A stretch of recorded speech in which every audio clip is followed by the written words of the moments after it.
আরামবাগ পৌরসভায় আবারও এক ভয়াবহ অগ্নিকাণ্ডের ঘটনা সামনে আসছে। আরামবাগের ৬ নম্বর ওয়ার্ডের সারদাপল্লী, সেখানেই একটি বসত বাড়িতে আগুন লেগেছে এবং আগুনে পুড়ে ছাই হয়ে গেছে সমস্ত জিনিসপত্র।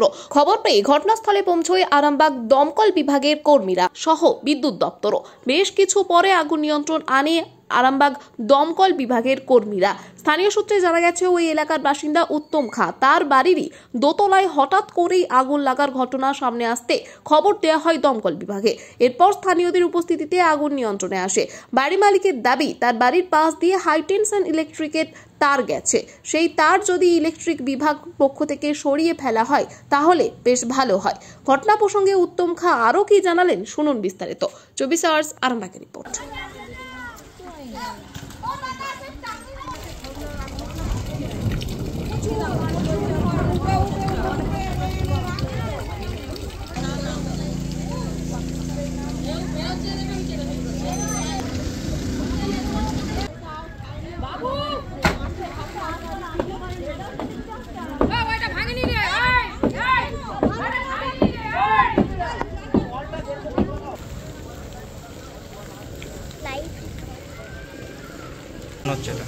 মনে হচ্ছে কেউ ওই ধরেই দিয়েছে মনে হচ্ছে, কারণ তো আগুনটা লাগার কথা নয়, কিন্তু তারটা তো ওপর দিয়ে যাচ্ছে, এমএসের ওপর দিয়ে ভেতরে জিনিসটা আগুন লাগবে কীভাবে?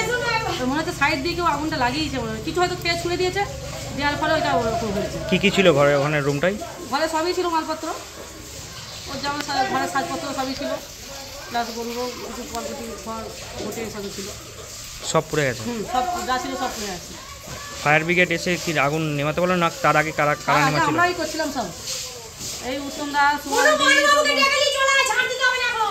সব দাদা, কাকু ছিল, তারপর আরও সব পাশাপাশি এই দু একজন এসেছিল, তারপর এইসব দেখা যায় ডেকেছে, সব পুড়ে গেছে তাই তো? এটা কত নম্বর ওয়ার্ড? 6 নম্বর। কোনটা লাগলো আপনাদের বাড়িতে? আমাদের বলতে পারছি না ঠিক, তো আমার নিচে ছিল সবাই কাজে লেগেছিল। হ্যাঁ, ফায়ার ব্রিগেড ফোন করা ছিল, ফায়ার ব্রিগেড লোক এসছে, যথারীতি আগুন নেওয়ার চেষ্টা চলছে, তো কিছুটা কমে এসছে। বলছি কী কী জিনিস ছিল? কিছু খড় ছিল, খাট ফাট ছিল সব। হ্যাঁ, আর কিছু তেমন কিছু থাকে। এই জায়গার নাম কি? এটা আরামবাগ সারদাপল্লী মাঠপাড়া, ওয়ার্ড নাম্বার 6। আপনার নাম কি? আমার নাম উত্তম খাঁ। তখন কে কে ছিলেন আপনারা বাড়িতে? আমার 3জনই ছিলাম বাড়িতে, আমি, আমার স্ত্রী, আমার ছেলে, 3জনই ছিল। আমার নিচে ছিল, কিন্তু উপরে আগুন ধরেছে, একটু খেয়াল করবো আমরা। এই যে আপনাদের হাই টেনশনটা এইভাবে ওপরে লেগে যাচ্ছে, এর কিছু ব্যবস্থা নেবেন আপনারা? কিছু করবেন? ব্যবস্থা তো আমাদের চাই যে ইলেকট্রিক অফিসে দরখাস্ত মারা হয়েছিল, বলেছিলাম, কিন্তু 7 জন বাড়ির লোক বলেছিল, কিন্তু যদি 4 জন হচ্ছে, কিন্তু আবার এমনিও আমাকে ছিল। হ্যাঁ, জমা দেওয়া হয়েছিল।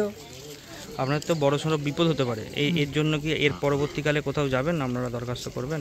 হ্যাঁ, দরখাস্ত মানে এখনও দরখাস্ত আজকে বলে আজকেই আমি দাঁড়িয়ে আছি। মনে হচ্ছে এটা আগুনটা যেভাবে সম্ভব হয়েছে, তবে এটা উপরতলায় হয়েছে, তো এখন আগুন নিয়ন্ত্রণে আছে, কোনো ইনজিওর হয়নি, এখন ঠিক আছে, অবস্থা স্থিতিশীল। দেখা যাচ্ছে এখানে 33,000-এর লাইন একদম ঠিকই রয়েছে, প্রায় কাছাকাছি গেছে। ইলেকট্রিক অফিসে জানানো হয়েছে, তারা যা ব্যবস্থা নেবে। এখনও তো ধোঁয়া উঠছে দেখা যাচ্ছে। এটা ইলেকট্রিক অফিসে জানানো হয়েছে, তারা আসছে, যা ব্যবস্থা নেবে। আমরাও করেছি, বাড়ি মালিককেও জানানো হয়েছে। বাড়ি থেকে কি সবাইকে বার করে দেওয়া হলো? এখন যদি কোনো ঘটনা ঘটে, যাতে দুর্ঘটনা না ঘটে সেজন্য সজাগ করা হয়েছে, তবে সেরকম কিছু এখন হবে না, সেই জন্য বার করা হয়নি, সজাগ করা হয়েছে। সন্তানের পরে মন বসছে না, প্রচুর পরিশ্রম করেও আপনি আশানুরূপ পারিশ্রমিক পাচ্ছেন না, যার ফলে আর্থিক সংকট আপনার জীবনে দুঃখ এবং চাপের ছায়া ফেলেছে। দিনার ভারে জর্জরিত স্বামী স্ত্রীর মধ্যে প্রতিনিয়ত ভুল বোঝাবুঝি বেড়েই চলেছে। নতুন বাড়ি কিনেছেন, কিন্তু সেই স্বপ্নের বাড়িটা যেন আরও দুর্ভোগ নিয়ে এসছে আপনার জীবনে। আপনি ভাবছেন সস্তায় পাওয়া বাড়িটা নেওয়াটাই কি সঠিক সিদ্ধান্ত ছিল? এমনই সব দ্বিধাদ্বন্দ্ব এবং জীবনের কঠিন মুহূর্তে আপনাকে সঠিক পথে পরিচালিত করবেন আন্তর্জাতিক খ্যাতিসম্পন্ন স্বর্ণপদক ও স্বর্ণ মুকুটপ্রাপ্ত ডক্টর অজয় শাস্ত্রী। তিনি শুধু আপনাকে পথই দেখাবেন না, আপনার জীবনে সত্যিকারের সুখ, শান্তি, ঐশ্বর্য, অর্থ যেন সঠিক সময় আপনার কাছে পৌঁছে দেয়, সেই দায়িত্বও নেবেন। তাঁর অভিজ্ঞতা এবং জ্ঞানের আলোতে আপনার জীবন হয়ে উঠতে পারে নিরুদ্বেগ ও সমৃদ্ধির পথে ধাবমান। তাই আর দেরি নয়, স্ক্রিনে দেওয়া নাম্বারে এখনই ফোন করে ডক্টর অজয় শাস্ত্রীর সাথে যোগাযোগ করুন। কে জানেন, হয়তো একটি মাত্র ফোনই আপনার জীবনকে বদলে দিতে পারে।